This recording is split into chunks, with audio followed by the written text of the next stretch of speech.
Hi guys, welcome back to my channel. Now today I wanted to do a video on things that make zero sense in Disney World. I have been many times and I have seen people make a ton of mistakes. So I wanted to make this video so hopefully I can help you to not make some of these mistakes. Now the first one is eating only burgers and fries. Disney has really upped their food game in the last, I don't know, maybe 10 years. They've really upped their food game. They have a ton of choices. You do not have to eat typical amusement park burgers and fries. They have so many wonderful things. Of course, Epcot, everybody knows they have a lot of great food. I can completely understand people having the mentality of pick your own battles with kids, but they are very kid friendly, so don't think that just because you're going to say maybe the France Pavilion in Epcot that they're not going to have anything for kids. Disney's extremely kid friendly, so definitely don't shy away from trying out some other food other than burgers and fries because they have a lot of great things. The second thing is making your kid go on rides they don't want to go on. Every single trip I see this. I see a kid screaming bloody murder because they're terrified and the parents are dragging them on anyway. That is fun for literally no one. Your kid is screaming the entire time. I mean, clearly they're not having a good time. Are you having a good time while your kid is screaming next to you? And it's obviously disruptive to everybody else around you. I'm thinking specifically of the Haunted Mansion. I've had some pretty bad experiences in that regard. Same thing with Pirates of the Caribbean. That was really weird. I've only seen that one time. But the kid was hysterical. He was absolutely hysterical, and the parents made him do it anyway. And we were sitting right behind them and could not hear any of the dialogue at all at any point because he was screaming so loudly. So don't make your kids go on rides they don't want to go on. My tip in that regard would be if there's something that you think might is kind of iffy, show them some YouTube videos ahead of time and let them know that it's all a pretend, it's not real, and then give it a go. And if they're really flipping out about it when they're in line, there's usually there's probably always a quick exit at the very end. You can ask the cast member, we have to bail out, where do we go? And they'll show you to the exit. The next thing that makes absolutely zero sense is thinking when people think they're the only guests around or that their trip is the most important. We see this all the time and people get upset. They want absolute perfection because they paid so much money for their trip, but so did everybody else around you. We see this when, I cannot tell you how many times when we're going to scan our Magic Bands for Fast Passes and there are people who are not familiar and they have to talk with the cast member, but they do so blocking the Fast Pass lane and don't move to the side. It's like, there are people all around. This is Disney World. It's very crowded, so you can't presume that you're the only one around. If you need to recombobulate, let's say, if you need to recombobulate after a ride, if you need to talk to a cast member, step on the side to do so because you're probably blocking somebody else's way. And that's the same kind of mentality with making your kids go on rides that they don't want to go on. You're kind of ruining it for other people.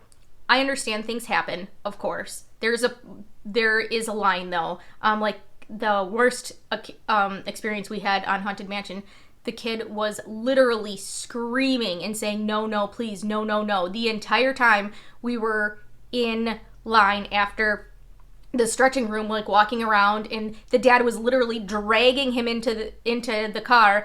And I want to say this kid was probably like 7 or so. And thank gosh he did eventually tell the cast member, like, okay, we can't do this. Can we leave? But I was really worried. I'm like, oh my God, we're going to get on right behind them. Like, he's going to be screaming the whole time. He's going to be terrified. So keep that in mind. You're not the only people there. And your trip isn't more important than other people. I understand that you spent a lot of money on a trip, but so did everybody else around you. So just try to be cognizant and respectful of that. The next thing that makes zero sense is using Fast Passes for the wrong rides or the wrong times. Now, for example, when the Magic Kingdom opens at 9 and extra magic hours start at 8, I don't think 9:05 is going to be a good time to use a fast pass because the park is going to still be relatively empty from it only being open to park guests. Now, a caveat to that is, again, the right rides. So you have to look at what rides are open during extra magic hours. There's nothing in Frontierland that is open during extra magic hours. So if at 9 o'clock you go straight to Splash Mountain or Thunder Mountain, you can get on with a relatively short wait time. It doesn't make sense to use a fast pass for Splash Mountain or Thunder Mountain at 9:05 when there's morning extra magic hours and you know you're going to be there at 8. You'll be there anyway. You're going to be one of the first people in lines. It's going to be a short line. So wait till later in the day to do so. Think of the more popular rides as well. If you're not familiar with Disney, there are all kinds of lists online for top fast pass picks. I send out an email to my clients when they've booked, like giving them my recommendations for fast passes. So think about that too. Don't waste your fast pass picks on something that is completely not necessary. The next thing that makes absolutely zero sense is skipping Pandora because you haven't seen Avatar. This makes absolutely no sense. You can still appreciate it. You can still love it. If you think about it, Splash Mountain is actually based on the movie Song of the South. How many people have seen that movie? I have not, and I still go on and absolutely love Splash Mountain. So don't think that just because you haven't seen Avatar, or even if you didn't like it, that you won't like Pandora, you won't like any of the rides. It really is very, very cool and amazing, and I think everybody who goes to Animal Kingdom should definitely check it out. The next thing is bringing too many things in the parks with you. I think people really are very paranoid about the possibility of being without something, and I understand there are definitely special circumstances with, especially with kids, and people have certain medical issues that they need to have things with them, but in general, I would have to say, and this is just a total guess obviously, I have to say that the majority of people bringing bags and waiting in the bag line, going into the parks, it's completely unnecessary. You really need those things. All of the water bottles and things like that. Of course, it's especially important to stay hydrated in Florida, and really especially in the summer, but you can get free cups of ice water at any quick service location. They have water fountains you can get a drink at. I am especially prone to dehydration, and I've never brought, well, I shouldn't say that, like once I brought a water bottle, but in general, I like almost never, ever bring a water bottle with me into the parks. It just isn't necessary.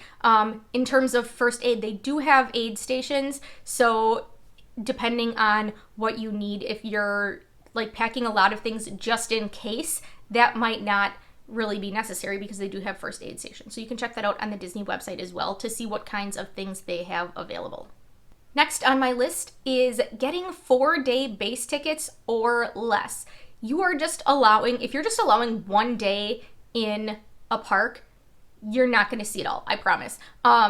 Maybe Hollywood Studios, if you're not too into the Star Wars thing, that would be fine, but especially not at Magic Kingdom. I mean, you're just not going to see everything. And then you also have to take into account, what if a ride is down for the entire day? Is that going to totally ruin your day? If Seven Dwarfs Mine Train is down the day that you are at the Magic Kingdom and you know you're not coming back, is that going to ruin your trip because now you just didn't get to ride it at all? And are you going to be super crabby about it? Because those things do happen. Things go down, things break down. You do have to kind of plan for those contingencies if that's something that is very important to you. I'm trying to think.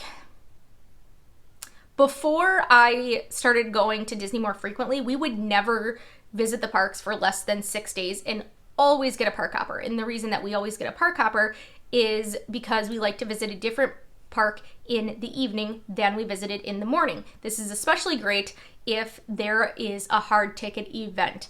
For example, if Mickey's Not So Scary Halloween Party or Mickey's Very Merry Christmas Party is occurring at the Magic Kingdom in the evening and it starts at 7 p.m. and you are visiting the Magic Kingdom that morning and you plan on spending the entire day there, if you don't have tickets for the party, you need to leave prior to the time the party starts at like I said, if it's at 7 p.m., you have to leave prior to then, and you cannot visit another park in the evening because you only have base tickets. You would need park hopper tickets to do that. So that really does allow a lot more flexibility, and it also, I think, allows us to maybe, say, plan half of our day in advance, and then we can plan the other half and kind of be more go with the flow and say, hey, where do we want to go? We didn't get to do everything. Our favorite ride was down last time, so we'll go to this park instead in the evening.